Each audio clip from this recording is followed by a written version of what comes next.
David, thank you for taking time out of your busy schedule to join us. Appreciate it. Yeah, no problem. How are you going? I'm going well. How are you going? How are you enjoying it so far?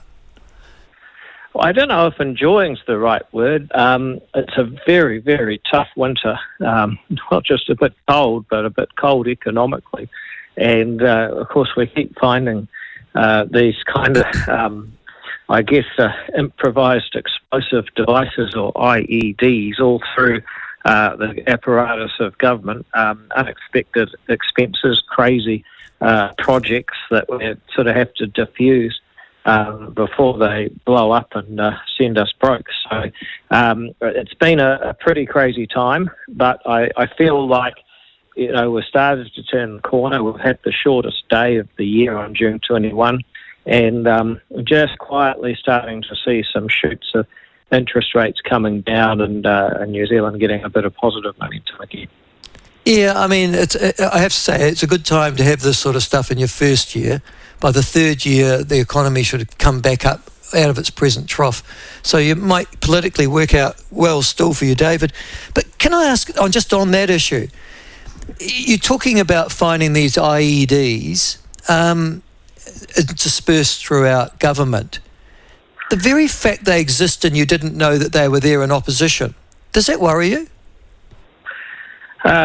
Well, I mean, in one sense, yes. I think that one of the problems that we have right across the Western world, if you look at the range of elections happening in democracies this year, is that government has become very large. It's very complex.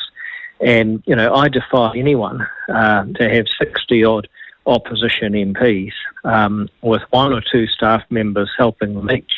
I mean, you've basically got about 200 people who are tasked with keeping control of a state apparatus that has 30 departments, about 250,000 staff, $140 billion budget. I mean, the government has far more comms people than the entire opposition and all of their staff, probably just in one department. So, it's a real big problem right around the world. And I think the reason people are frustrated is that government's become too big and too complex for anyone to really comprehend or keep under control. Well, and that's a very good point you've made, because, for example, you're in charge of Pharmac as the Associate Health Minister. You've got other portfolios there as well. You've got limited staff in your own office. I presume you're in the Beehive or somewhere similar to that. Can you really control? Do you really know what's going on in the ministries and the agencies that you're responsible for, David? Well, you constitutionally have to be, and you have that responsibility. So yes, but at the same time, it's a battle. I mean, a lot of people may not have this kind of insight. But if you look at my office in the Beehive, I mean, I can walk along the very short corridor here, and basically there's me, there's my SPS, there's a couple of people responsible for answering mail and emails and so on. So there's basically a team of 3 that do correspondence and travel and scheduling and stuff. And then there's another 4 who are advisors, 1 who's a press secretary, and that's it. So you've got about 8 people versus 60,000 public servants. There's also about 5 public servants who have actually worked for the departments but are stationed in my office as a point of contact. But yeah, it's about 8 of us, whereas the departments that I'm collectively responsible for, have several hundred people. I've just been at Pharmac today. They've got about 160. And Pharmac's one of the smallest and, I must say, most efficient departments. So, it's a battle. And I think, when people assume that I have this massive army. Well, actually, there's about 8 of us. Yeah, it's a very good point to make, because in New Zealand, that means that the public sector can act almost independently of a minister. They shouldn't, but they can. Which brings us to our next, and one of the reasons I've got you on this afternoon, David.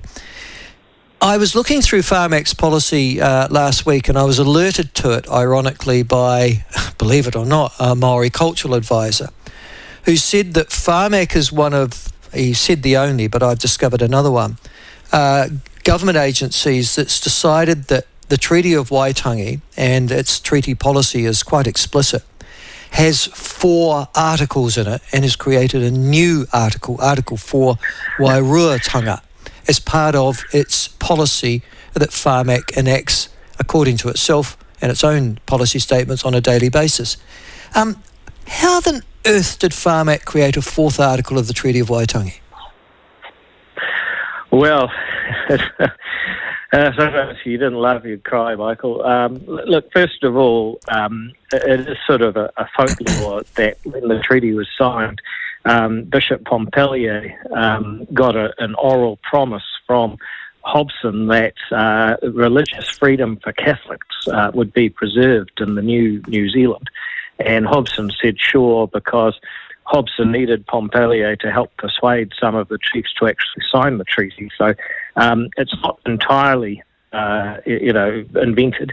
However, it's also true, and I was looking up before I did this interview, as recently as 2003, Margaret Wilson was asked if the government supported the idea of a 4th article, and said, no, it's not the New Zealand government's position. But after the last 6 years of Labour government, they've got up to all sorts of weird and wonderful things and actually invented history.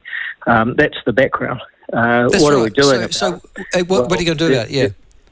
Yep, so there'll be a letter of expectation. I've actually been at Pharmac this morning, basically speaking to my letter of expectations, and the letter says, previous government told you that embedding the Treaty of Waitangi in everything you do is an important priority.